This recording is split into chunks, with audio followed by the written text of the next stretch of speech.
Good morning, good afternoon, good evening, folks. Michael Zuber, one rental at a time, back with the one and only and amazing Beth Traverso. How you doing, Beth? Thank you. Always a highlight of my week to be here with you and everybody Oh, watching. the Thanks. channel loves you. I appreciate you. And we're going to see you on November 12th, right? Actually, November Yeah, I'm 11th for a excited little about that. speaker dinner. Yeah, Can't wait. very, very, very cool. So I want to talk to you, just kind of have a heart to heart with investors, agents, brokers, pretty much anybody in the real estate game, just about getting back to basics, right? The last 2 years have been crazy for many reasons. And we are going through a changing market, right? From a seller's to a more neutral, maybe a seller's to buyer's market, depending where you are. And that can be scary. But as somebody who is now a 1% agent across the country, somebody who works with Tom Ferry, I think we just need to remind people that it's okay. Markets change. It's just time to get back to basics. And that's if you're an agent, broker, investor, appraiser, title, just back to basics. Just get Yes. back to basics. Blocking, tackling. Let's go. hmm Yeah. So it is important to focus on the core activities, always, whether it's what if so from an agent's perspective, I have certain things that I'm doing in my business that I always do regardless of what's going on. But we have to, I think the main thing is just having an overall realization that markets do move in cycles. And it doesn't mean that we have this kind of recency bias about 2008, 9, 10, where people think like, oh, it's happening again. Oh no, I remember how horrible that was. And I don't want to lose Yeah. my house and be homeless and all these terrible things, lose all my money or whatever the case may be. It's because it happened before doesn't mean it's going to happen like that again. I'm not going to say that things aren't going to get bumpy for a little while because they do. That's the nature of cycles. They go up, they go down, you ride it out, you brace yourself and you ride through it and you get through to the other side. So, and just most successful investors I know, I don't know anyone who hasn't been in the business a long time that hasn't realized like, oh, okay, things are going to get a little bumpy. Here's how we're going to adjust to ride through it because we're going to be here before, during, after, and for the next one. So, and I've been doing this since about the late 90s, and there's been quite a few of these ups and downs since then. So I think it's just a matter of just keeping your discipline, keep your daily discipline in mind, keep your focus where it needs to be. What you focus on expands. And I think people really need Yeah. that's something I heard first from Tom Ferry. Speaking of Tom Ferry, I don't know that he coined the term, but he mentioned he emphasizes that.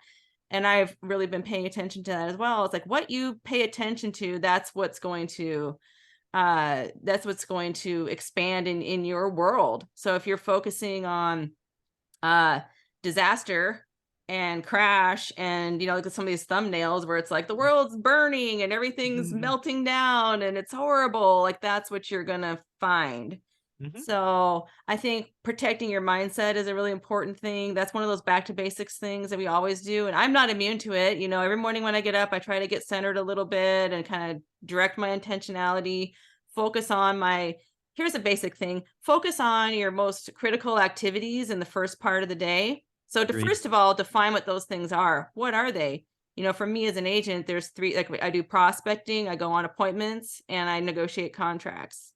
And those are the things that I do most. And I focus on doing those things Mhm. early in the morning. Sometimes I don't have control about when they happen, but that's what I focus on. And then you have the rest of the day that just gets filled up with other things. If you wait till Right. later in the day to do things, there's always some busy work or something that's going to pop up. It's going to make it so you just bump it into tomorrow, tomorrow, Right. tomorrow. Yeah. So, and look about expand. Another one of those things that you talk about a lot that's very basic is your network. Finding the right network when something comes up that you don't know about. It happens to me all the time. Like, oh, who do I know that's a well specialist or something like that can Yeah. help me with this random thing that I have to solve? That's just my own example because that happened recently. And I know, like, okay, I've got these three people that I can reach out to. And because I have great relationships with them, they probably will call me back and help me out Yeah. with this, because I've Exactly. treated them really well and we've developed a relationship. And I'm happy to return the favor anytime they need something. So it's just a matter of getting to know people who are in the space, doing what you do that you can learn from, and setting aside time Yeah. to develop those relationships and learn from people. Yeah. What I would tell you is you're going to be in business or an investor in the next couple of years. Act like it. Yeah. right? So again, grow your network, do the basics, go to more open houses, go talk to contractors. Go again, your network is your net worth, but some of us got lazy and didn't do it because it was just so easy the last couple of years. And real estate investing is not easy, right? It's simple, right? It's Simple. kind of there's a Mhm. path, but it's not easy. Consistency, all of that. So I'm thankful that we're leaving the crazy market behind, right? I just closed my first deal of the year yesterday. Oh, neat. Yeah, it's pretty Cool. cool. Congrats. Yeah. Yay. And again, we'll You document get the a whole thing on. postcard. Yeah, I get myself. Hey, Michael, I got a postcard. There you go. Yeah. But that's funny. I actually might put it on my wall, actually. I think you should. Yeah, why not? List the property name. Yeah, take a Hmm. picture. So it's just I'm happy we're leaving 2020 and 2021 behind.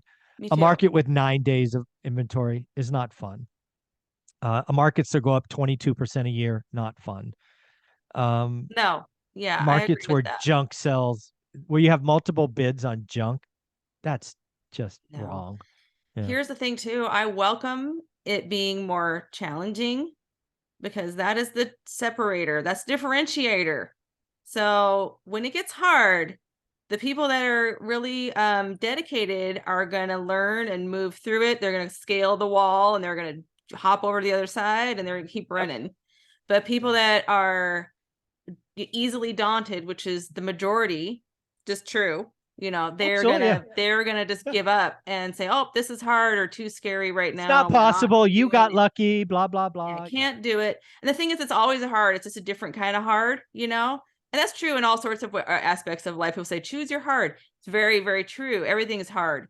But, and then I have to say the crazy market was kind of hard too. People were talking about, hey, there's 20 offers on every garbage listing out there. How am I going to get an offer? But people were buying, you Yeah. know, I was Yeah. buying during that time, and other people Me I too. know where that's what they do and that's their business. They're Mhm. buying. They're Yeah. not buying any crazy thing for any crazy price, but they're pivoting and Yeah. learning. You have to be nimble in this business, and the people that are successful are just the ones that are going to be adaptable and resilient.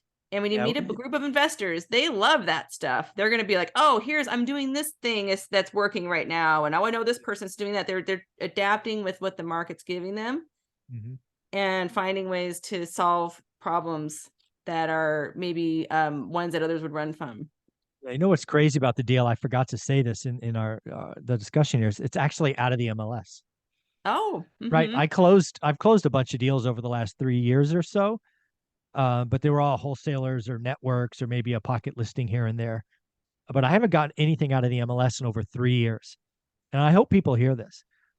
That means I have looked at the MLS for 1,000 days and gotten nothing, but I just kept looking. This deal that I got was on the market. Anybody could have gotten. I got it for, I don't know, 20 some odd percent off. I will, I'm going to go there Friday and start documenting the process. But yeah, 3 years, nothing out of the MLS until yesterday. So it Well, can happen, just back to basics. that's awesome. I love that. And see, isn't that a great example right there? Because clearly you do the work, right? So so you spot it, or you're working with somebody who does the work and they spotted it for you and you knew it. Has the other thing is like if a deal comes to you and you don't know if it's good or not because you haven't done the work, it's hard to pull the trigger.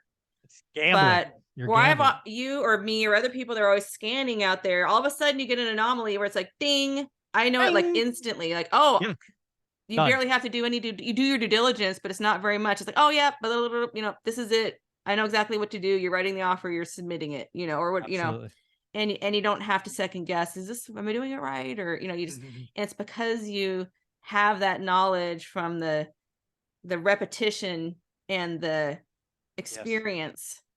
And you don't It's have to so, have bought or sold a lot of deals to get that no. experience and knowledge. You just got to just be out there and get beyond the spreadsheet and the MLS too, and go out there and walk the neighborhoods, Yes. talk to people, talk to neighbors in the area Yeah. where you want to buy. They will tell you everything.